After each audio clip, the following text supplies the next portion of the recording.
ఓం శ్రీ గురుభ్యో నమః. ఓం శ్రీ మహాగణాధిపతయే నమః. అందరికీ నమస్కారం. ఈ వీడియోలో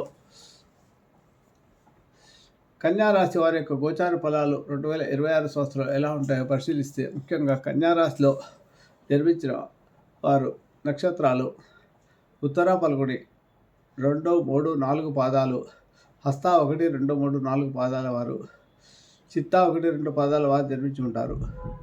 వీరి పేర్లో మొదటి అక్షరాలు టో, పా, పి, పు, షం, నా, ఠా, పే, పో అనే అక్షరాలతో ప్రారంభమై ఉంటాయి. ఇకపోతే ఈ సంవత్సరం ఆదాయ వ్యయాలను పరిశీలిస్తే వీరికి కన్యారాశి వారికి ఆదాయం 8, వ్యయం 11, రాజభుజం 3, అవమానం 3. గౌరవంలో సంఘంలో ప్రతిష్టలు, పేరు ప్రతిష్టలు, అవమానాలు సమానంగా ఉంటాయి. ఆదాయాలు కూడా సుమారుగా ఒక రకంగా దగ్గరగా ఉన్నట్టే చెప్పవచ్చు. 8, 11 అంటే ఖర్చు ఎక్కువగా ఉంటుంది, ఆదాయం తక్కువగా ఉంటుంది. ఇకపోతే ఉద్యోగ రంగాల్లో సహనం వహించక తప్పదు. వీరు ముఖ్యంగా 2 జూన్ 26 నుండి 30 అక్టోబర్ వరకు, మరియు 25 జనవరి నుంచి 25 జనవరి నుండి సంవత్సరాంతం వరకు ఏకాదశిలో గురువు సంచారం ఉంటుంది. 1 జూన్ 2026 10వ స్థానంలో సాధారణ శుభుడు కావడంలో కుటుంబంలో పరిస్థితులు అంత సంతృప్తికరంగా ఉండవు. ఆకస్మిక ధననష్టం కలిగే అవకాశాలు ఎక్కువగా ఉంటాయి. వృధా ప్రయాణాలు ఉంటాయి. ఇక బంధుమిత్రులతో కలిసి కలహించుకునే అవకాశాలు ఉన్నాయి. కాబట్టి మాట్లాడేటప్పుడు జాగ్రత్తగా ఉండడం మంచిది.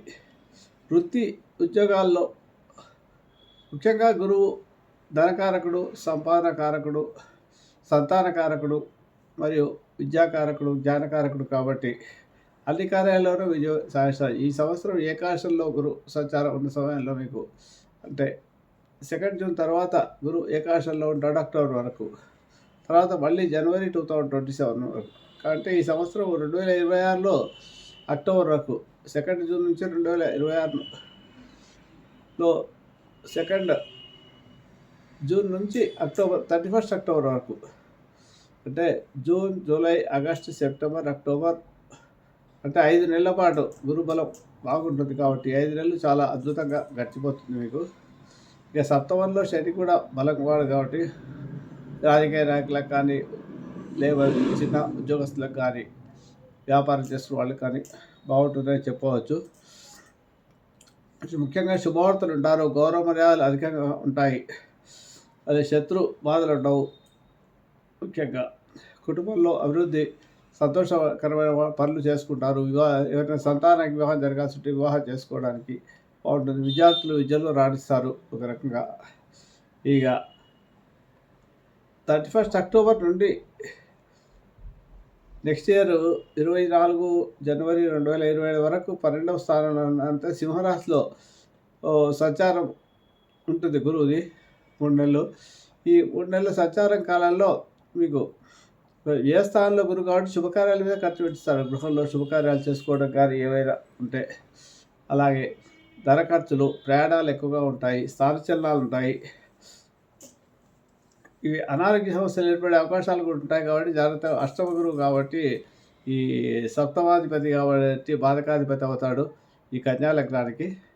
కాబట్టి ఏ స్థానంలో ఉన్నప్పుడు కొద్దిగా అనారోగ్య సమస్యలు వచ్చే అవకాశాలు ఎక్కువగా ఉంటాయి. జాగ్రత్తగా ఉన్నాం. ప్రయాణాల్లో జాగ్రత్తగా తీసుకోవాల్సిన అవసరం ఉంటుంది. కాబట్టి జాగ్రత్త పడండి. దక్షిణామూర్తి స్తోత్ర పారాయణ చేసుకోండి. శనివారం రోజు రాజోటి ప్రవేశాలు చేసుకోవచ్చు. గురువారం రోజు సూర్యుడికి అభిషేకం చేసుకుంటే మంచి ఫలితాలు లభిస్తాయి.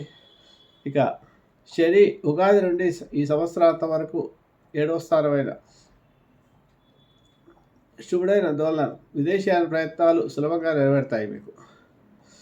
ఈ సంవత్సరాల్లో పై సంవత్సరం కూడా సప్తమంలో ఉండి సంవత్సరం అంతా కూడా సప్తమంలోనే ఉంటాడు గురువు శని.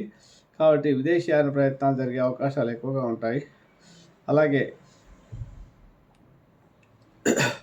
మానసికమైన మనస్తాపం ఉంటుంది.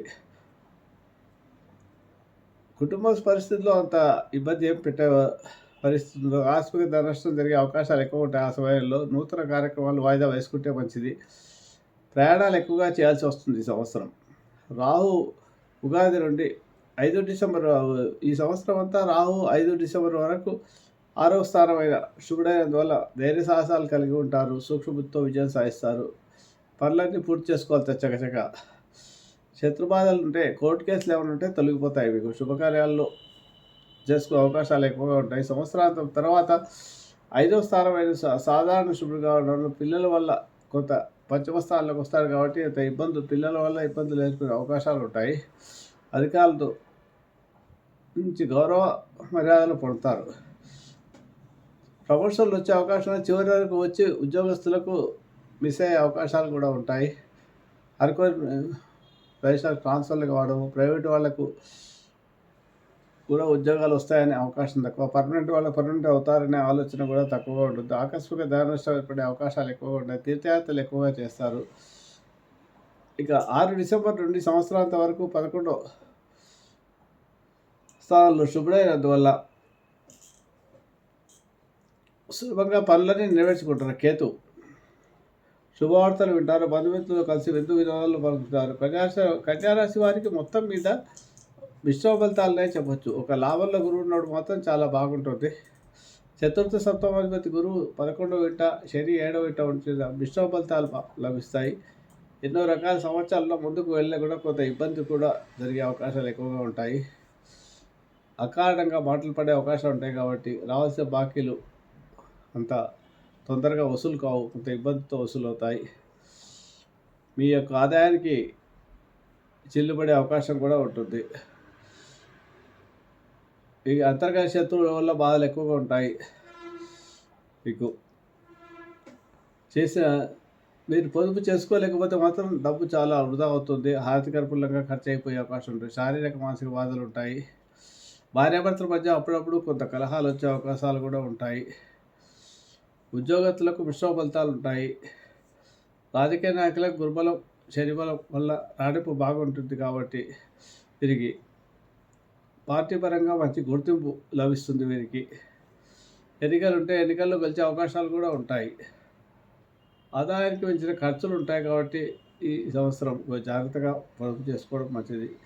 మిగతా రంగాల వారికి కూడా అందరికీ బాగుందని చెప్పవచ్చు. వ్యవసాయదారులకు కూడా బాగుందని చెప్పవచ్చు. వ్యాపారస్తులకు బాగానే ఉంటుంది. లాభస్థానాల్లో గురువు ఉన్న సమయంలో మాత్రమే పనులు చేసుకోండి. మిగతా సమయంలో చేయొద్దు. రియల్ ఎస్టేట్ వాళ్ళకి బాగుంటుంది. జాయింట్ వ్యాపారస్తులకు, బిల్డింగ్ విద్యార్థులకు గురుబలం కారణంగా చదువుపై మంచి మార్కుతో ఉత్తీర్ణులు అవుతారు. కాంపిటేటివ్ ఎగ్జామ్లో సీట్లు సంపాదించుకునే అవకాశాలు ఎక్కువగా ఉంటాయి. ఇక స్త్రీలకు కూడా బాగుంటుందని చెప్పొచ్చు. ఈ సంవత్సరము మంచి వాళ్ళకు మాటకు విలువ ఉంటుంది. సుదూర ప్రాంతాలకు ఉద్యోగస్తులు చేసే వాళ్ళకి మాత్రం వేరే ప్రాంతాలకు ట్రాన్స్ఫర్ అయ్యే అవకాశాలు ఎక్కువగా ఉంటాయి. గర్భిణీ స్త్రీలకు సిజేరియన్ ద్వారా ఆపరేషన్ జరిగే అవకాశాలు ఎక్కువగా ఉన్నాయి.